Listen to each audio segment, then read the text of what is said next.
Gustavo Villegas Mejía, docente universitario y candidato a doctor en salud pública, nos acompaña a esta hora. Gustavo, bienvenido, gracias por acompañarnos. Buenos días, Claudia, Sebastián, para todos buenos días, muchas gracias. Gustavo, mire, si hay un común denominador entre todos los colombianos es la preocupación por nuestra salud, porque en algún momento de nuestras vidas nos vamos a sentir vulnerables.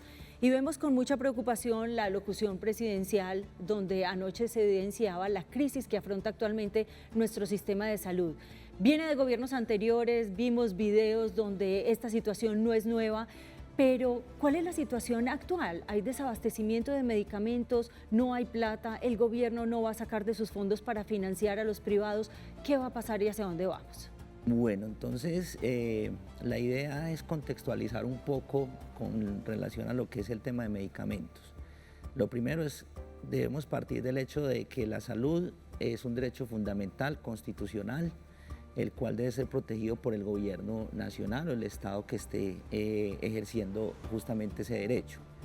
Segundo, viene el componente de medicamentos. Medicamentos ya es una tecnología sanitaria, la cual entonces corresponde, ¿cierto?, como proteger el derecho a la salud y demás, a que se dé un acceso oportuno y que tenga pues accesibilidad a estos de la población en común.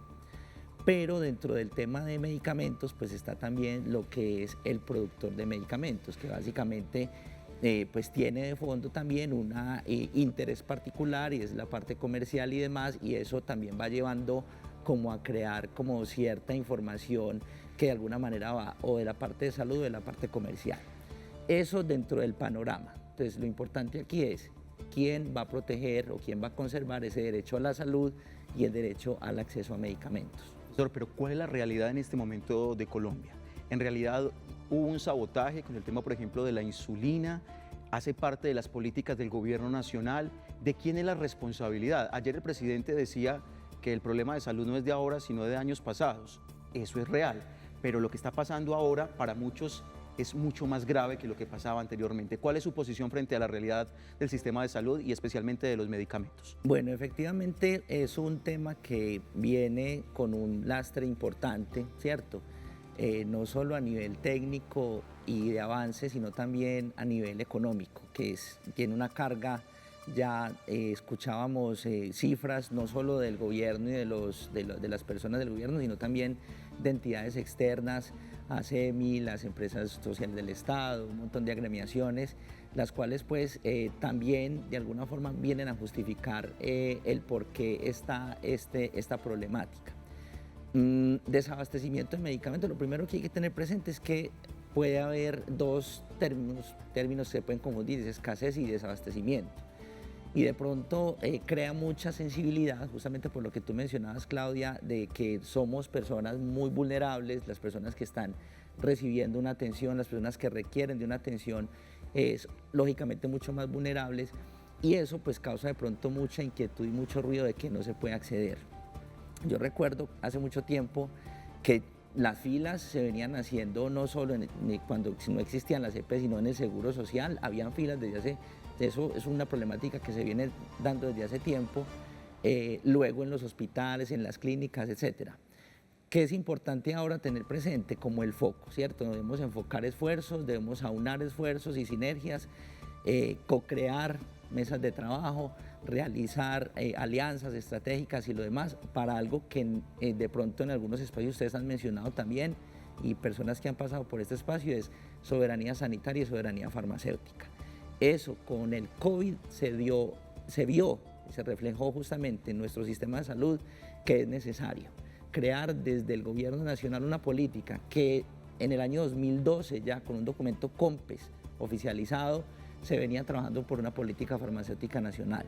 Nosotros desde la academia, en los trabajos doctorales y demás, venimos aunando justamente como la parte de mirar cuáles son las brechas que hay que ir identificando para apuntarle a cuáles son o las posibles soluciones o las necesidades que requiramos como sector. Usted nos hablaba precisamente de estas brechas y ayer durante esta retransmisión, durante esta locución presidencial, veíamos cómo funcionaba la cadena, veíamos las EPS, las gestoras farmacéuticas, los distribuidores, finalmente los afiliados, y el presidente decía es que la cadena es muy larga, ¿dónde están los particulares? ¿Quiénes son estos particulares? ¿Dónde está defectuosa esa cadena? De hecho, ahí falta un poquito más de contextualización. La cadena va mucho más al fondo. El ciclo del medicamento es demasiado complejo. Desde la materia prima, que generalmente está a nivel internacional, a India, China y demás, otros países que son productores de materia prima, de los excipientes, de los principios activos y demás, hasta su fabricación y desarrollo, inclusive su investigación en las fases clínicas de investigación del producto de investigación y del medicamento, hasta llegar a la comercialización. Ahí en ese momento de la comercialización es donde empieza justamente el diagnóstico que está haciendo el gobierno, ¿cierto? A partir de acá. Pero hay que mirar desde atrás otras fases del proceso que también implica el tema de escasez o desabastecimiento. Si lo miramos en esa foto que se toman a partir de la comercialización, pues entran justamente todos estos actores, ¿cierto? Actores como son gestores farmacéuticos, actores como son los fabricantes, los importadores, pero entran también las EPS, entran las asociaciones de pacientes, entra la industria farmacéutica, entra la academia, entran terceros, o sea, entra una cantidad de actores que hay que, digamos, de alguna manera tener muy presentes y contextualizarse cuál es cada uno en su diagnóstico, en lo que le corresponde y a partir de allí trabajar pues como en ese cierre. Profesor, para continuar con la conversación me gustaría que hiciéramos claridad cuál es la diferencia de escasez y desabastecimiento, porque sí, pareciera ser lo mismo. Sí, exactamente, hay una confusión ahí, son tecnicismos, ¿cierto? Que se utilizan pues como ya a nivel de salud y de medicamento como bien social, y es que yo puedo tener escasez desde inclusive la materia prima, ¿cierto? Yo puedo tener escasez de un producto, de un bien, o en este caso de un medicamento, un dispositivo médico, desde su misma exportación o importación de materias primas. Ahí puede haber escasez. El desabastecimiento se puede dar inclusive, en este caso, sin tener pues como mucho foco en lo que ha pasado en estos últimos días, en que de pronto algún logístico, algún operador logístico no tenga la forma de direccionarlo, llevarlo a un servicio o a un hospital o a una clínica, y ahí podría haber un desabastecimiento. Otro tema que yo quiero de pronto tocar importante es el tema del talento humano. El talento humano dentro de todo ese complejo del ciclo del medicamento.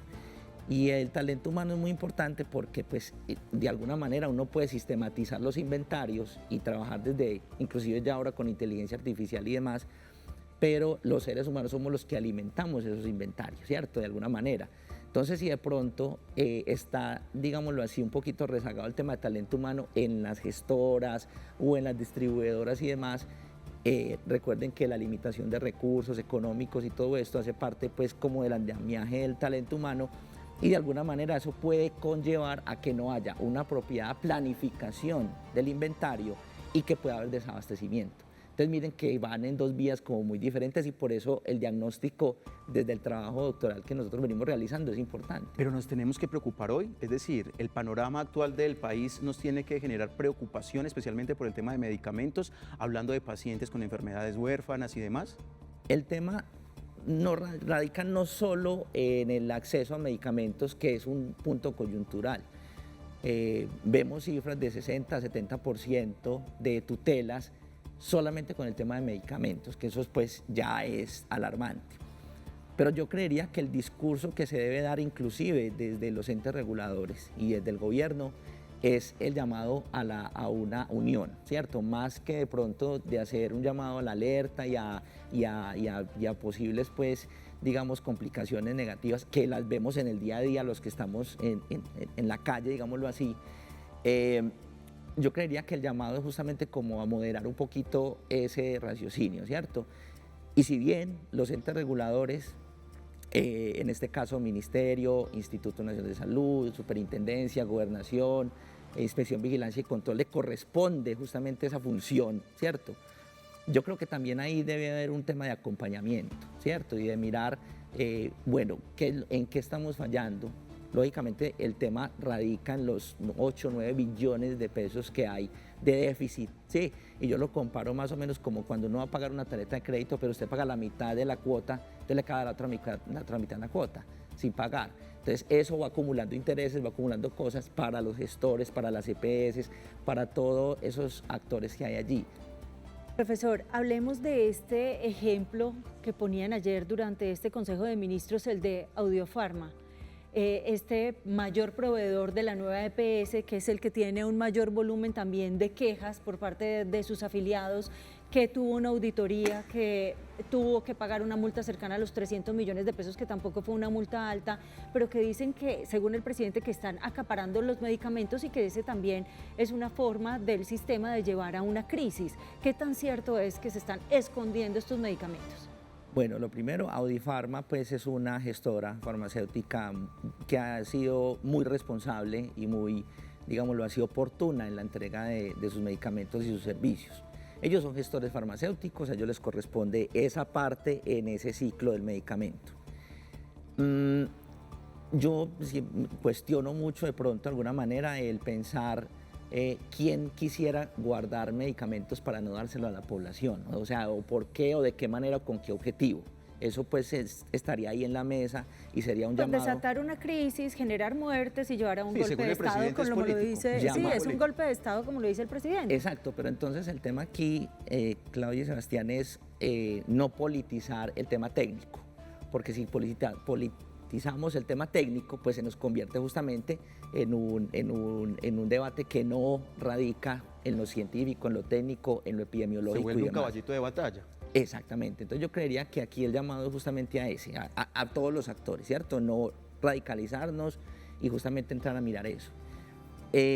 Ya específicamente, entrar a detallarse, pues ya ayer el Ministerio radicó la denuncia frente a Fiscalía por el supuesto delito de acaparamiento, que es justamente, pues, inicialmente dentro de unos inventarios guardar unos bienes que son públicos, ¿cierto? Y que serían para la población. Eso ya le corresponde a la Fiscalía entrar a mirar cuál es como el panorama y en las investigaciones y demás, pero yo creo que partiendo inclusive de la buena fe, ¿cierto? No desde la perspectiva de lo punitivo, sino de la buena fe, crear una expectativa negativa de que los medicamentos están en bodegas o están en un ambiente que no se ha entregado por el motivo de crear crisis. Yo creería que hay que ser mesurados en eso y la invitación sería esa, ¿cierto? Como entrará. Otra de las frases que pronunció ayer el presidente dentro de este Consejo de Ministros fue el velo corporativo para descubrir o saber quiénes son los dueños. ¿Cómo funciona? Bueno, ayer la doctora Vesga de ASEMI justamente nos hablaba de que los velos corporativos están ahí a la mano, ¿cierto? O están ahí a la vista de todos, ¿sí? No solo de los gestores, sino también de las EPS o de cualquier actor del sistema. Es importante justamente pues entrar a mirar al detalle quién es el responsable, porque siempre tendrá que haber una cabeza, un responsable de algo, por cualquier motivo o circunstancia. Entonces, de entrar a mirar los responsables y si hay que judicializarlos, pues se tendrá que judicializar. Pero volvemos a lo mismo, la invitación, no crear este panorama de que estamos pues generando, ¿cierto? De alguna manera falsas expectativas frente a lo que es la distribución de medicamentos. Hay que mirar, identificar bien cuáles justamente esas brechas y hacer un diagnóstico apropiado para poder entrar a mirar posibles soluciones. Muy bien, Gustavo Villegas, docente Gracias. universitario, que nos ayuda a entender un poco de este panorama tan complejo y que preocupa tanto a los colombianos. Un feliz día, gracias por estar con nosotros. Muchas gracias, Sebastián, Claudia, para todos. Muchas gracias. Feliz día.